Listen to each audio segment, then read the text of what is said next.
Join us in the first of two videos that looks at modern history, the lives and the people who lived in this area.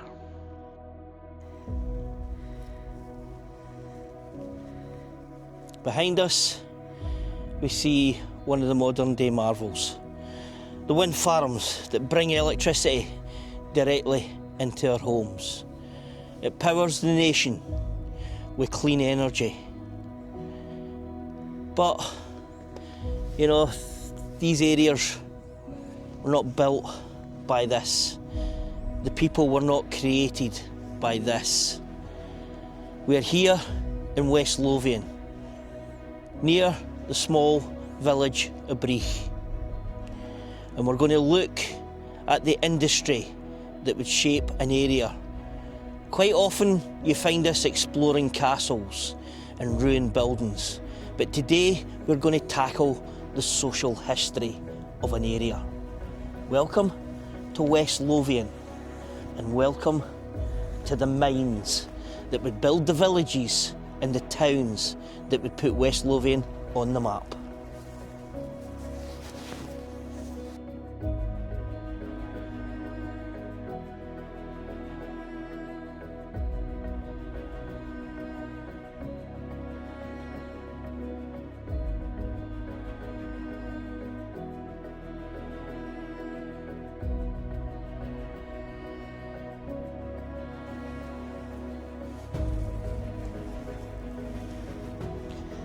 This would be a common sight in every village, not only in West Lothian, but throughout Lanarkshire, Fife, Dumbartonshire, down into the borders. They were all connected. They were all connected as they searched for the black gold. They searched for coal that would power a nation and build an empire.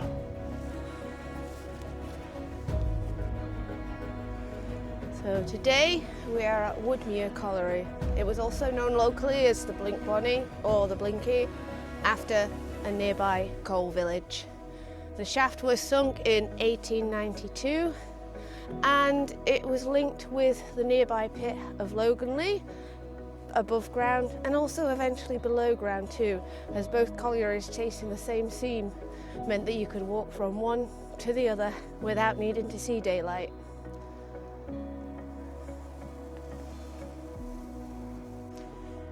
James Paraffin Young would actually start and discover the oils that would come out of the shale that was in the area around Bathgate. He would sink his first pit there and get the shale pits undergoing and mining the oil that would become known as paraffin, and it would give him his name as James Paraffin Young.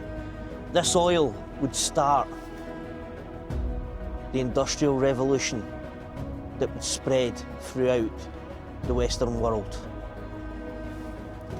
But it all started near here, just near the small town of Bathgate. He would then move and follow the shale as it made its way across West Lothian towards West Calder. The final, or one of the final works that he would build would produce the 5 sister bings that you see today, the monument to the shale industry and the start of the Industrial Revolution.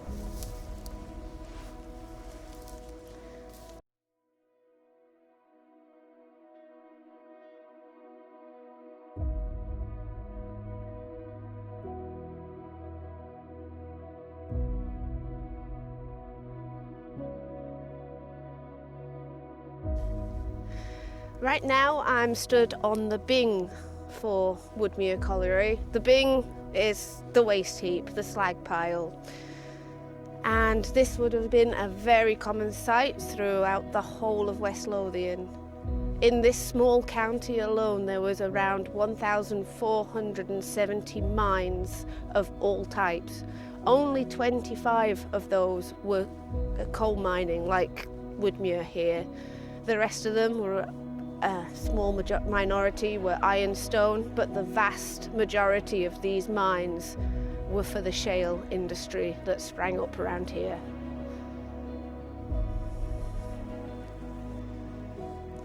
Breach, Stonyburn, Addywell,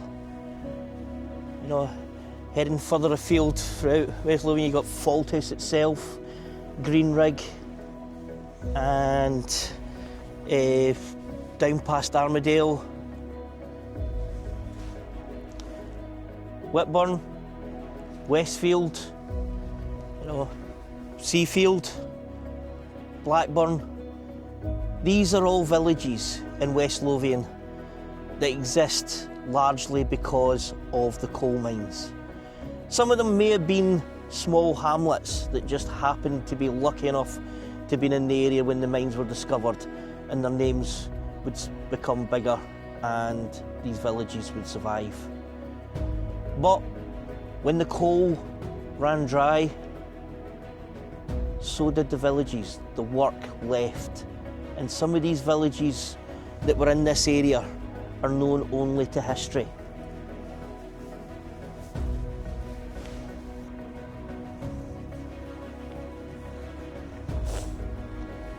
Oakbank, East Benha, Gavyside, Moss End. These are just some names of the lost villages of West Lothian. These were sometimes even just single rows of houses that were built as quickly as possible to house the miners working the nearby mines. And as quickly as they went up, they also came down. They were unlivable by the time they were torn down. They were some of the worst slums you could imagine. They were not upkept at all. But it was in these rows, in these villages, that people would live and work until they couldn't work anymore, and then they would have been kicked out.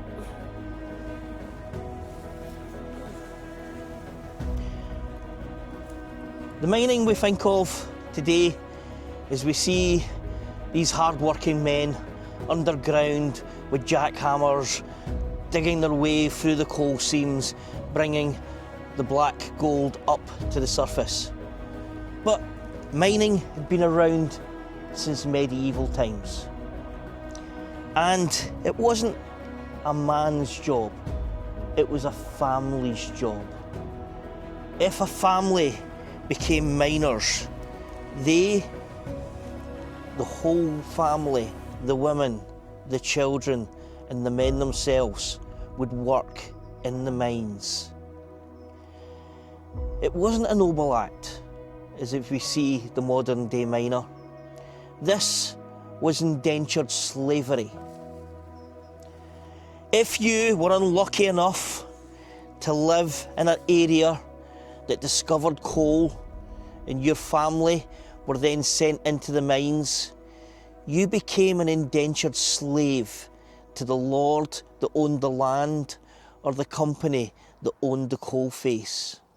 And while slavery was abolished throughout the Western world, there were still people made slaves. Children, from the day they were born, given a gift of a pair of socks that meant that they worked for that person for the rest of their life for very little bar the roof over their head and the food in their belly. But even the roof over their heads and the food in their bellies could be taken away.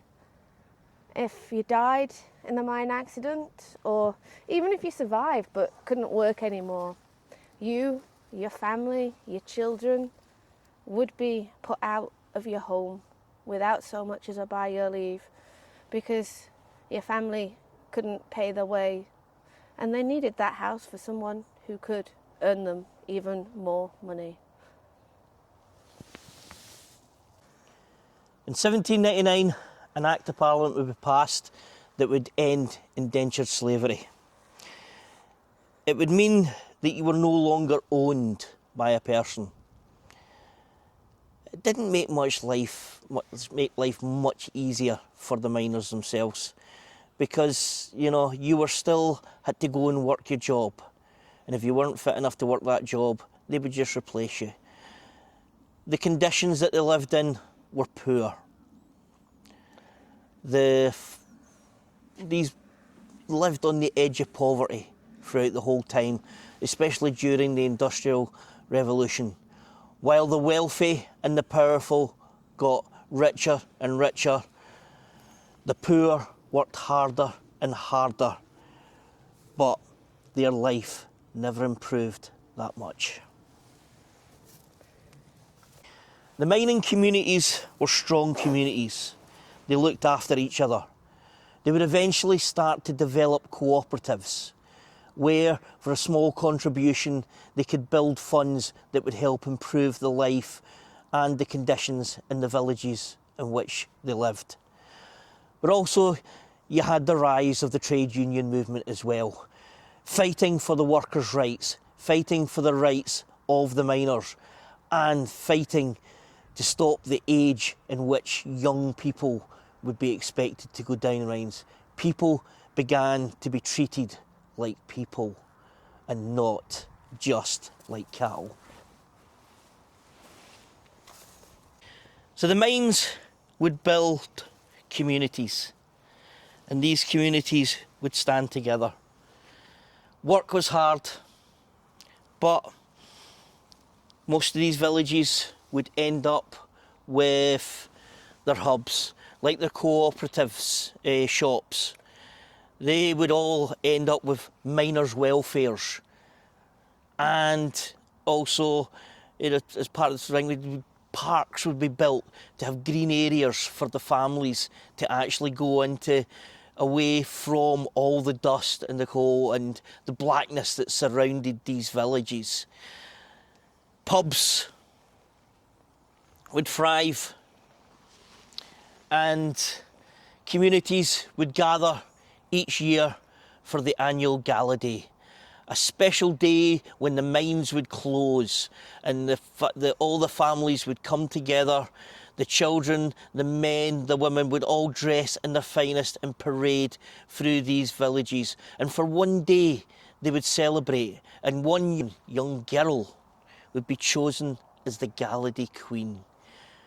And for that year, she would be the queen of the gala and placed upon a throne with a crown in great celebration for the community.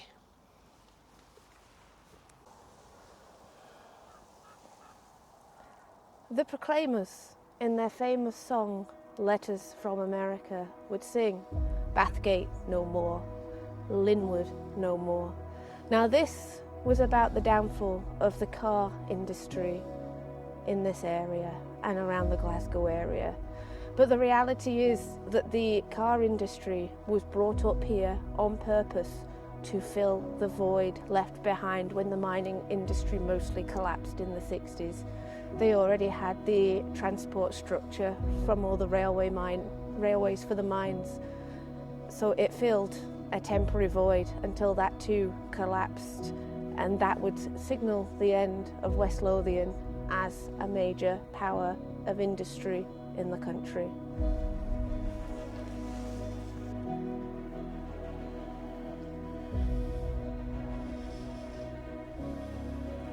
Today you join us at Woodsmere Colliery.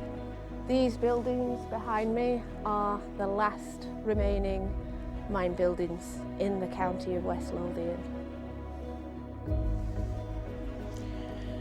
Buildings like this would be seen in virtually every village in the area. This is typical of the small mines that were scattered around the county. These simple buildings, which we're going to go and explore, is to give you some sort of idea of what it was like. This is the only one that remains in this area, despite all the mining that was done here. It'd be a shame to see this go. You know, this is a part of the history of this area. Like I say, history is not all battles, it's not all castles, and it's not all kings. Sometimes it's just about the ordinary people. The ordinary people that would come in here day after day and work to earn their pay and then go home to their families, hopefully.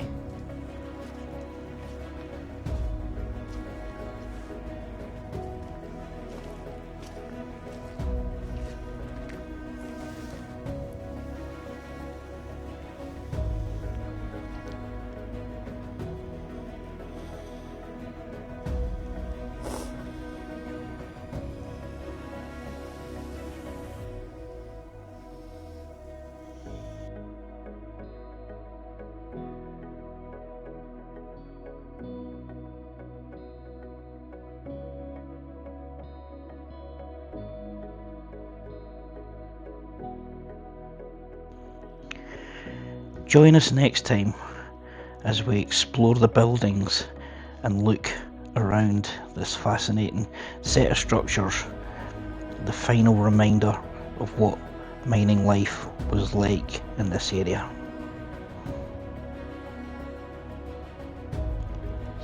Please like and consider subscribing so you will be notified when the next part of this two-part series is uploaded onto YouTube.